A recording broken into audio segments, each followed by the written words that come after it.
Well, good morning, or afternoon, or evening, or whenever you decide to listen to this. I've been going back through memories. Sometimes that's a dangerous thing to do, but other times it's really kind of fun.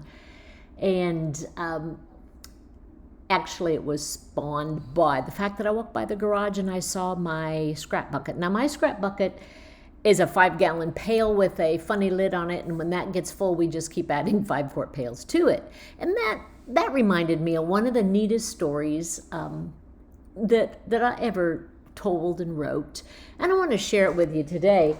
And it goes back a few years because it's been a long time since these kids were little. So Tyler, Bailey, and I were headed for Iowa, and Adley stayed home with Dad, and our first stop was going to be at a special friend's home. Now, when I was a kid, we grew up, Walt and Charlotte Fagen were just a part of our life, as was Pete and Mary Joyce and Joan and Connie, and all the rest of them became very good friends, and of course, Ed, and I mean the whole bunch. There's a bunch of them. So Grandpa Walt was just an icon in my faith growing up. They were just always around, and then it didn't hurt. When I was in college, they lived in the same area, and they would, feed me and take me out to Happy Joe's and stuff like that. So that was my first stop, was to stop and see Charlotte. And 2 of the daughters were at the farm. She still lived out in the country at the farm, and so we just sat sharing, and one daughter stepped out for a minute. And when Grandma came back, and she asked me where she had gone, and I said, well, she went to dump the scrap bucket. And at that comment, they broke into giggles, and then I was told the rest of the story. Charlotte hadn't been feeling good, and she was sad. She didn't know why for sure, but she had a rough week and was down on life, and you know how all that happens. And she and the other daughter, Anne, went into town to shop. Now, Charlotte had been living on the farm since Walt died, and she was alone with her walker in that big old farmhouse, and everyone had been telling her it would be too much better if she just moved into town. But she was planning to stay on the farm like all farmers do, die with her boots on. As they were driving home, she said to her daughter that perhaps they should stop and check on the assisted living homes in town. Her daughter about dropped her teeth. She said, well, whatever made you change your mind, Mom? Charlotte simply said, my scrap bucket's full.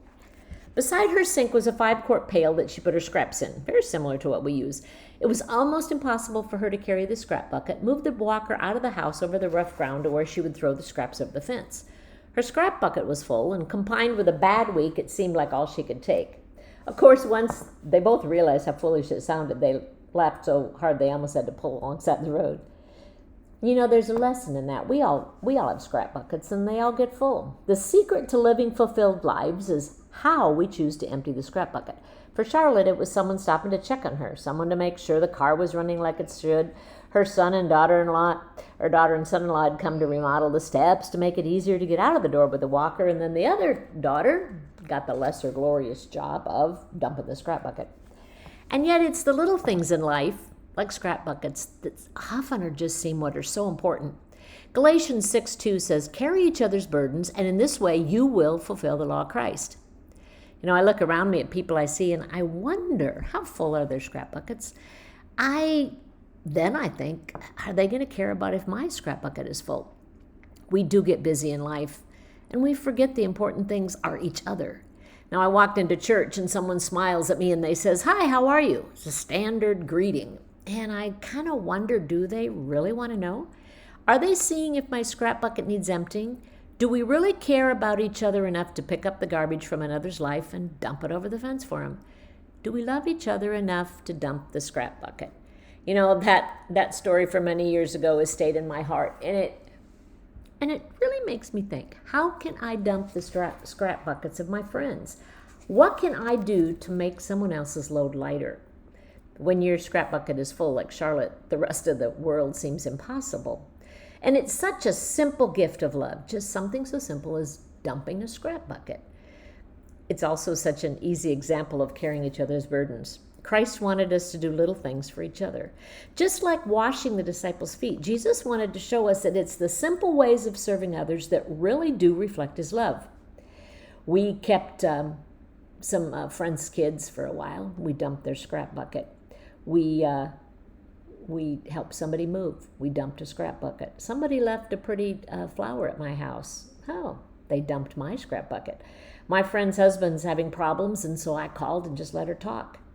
Galatians 6:10 says, "Therefore, as we have opportunity, let us do good to all people, especially to those who belong to the family of believers." Now, I know some of you may not believe in New Year's resolutions, and I know it's halfway through the new year, but maybe we should have scrapbucking resolutions. So, scrap bucket dumping. Look around and see who looks like their shoulders are heavy, who looks like their heart is heavy, who looks like they're struggling. Maybe it's time that you help them dump a scrap bucket. Have a great one.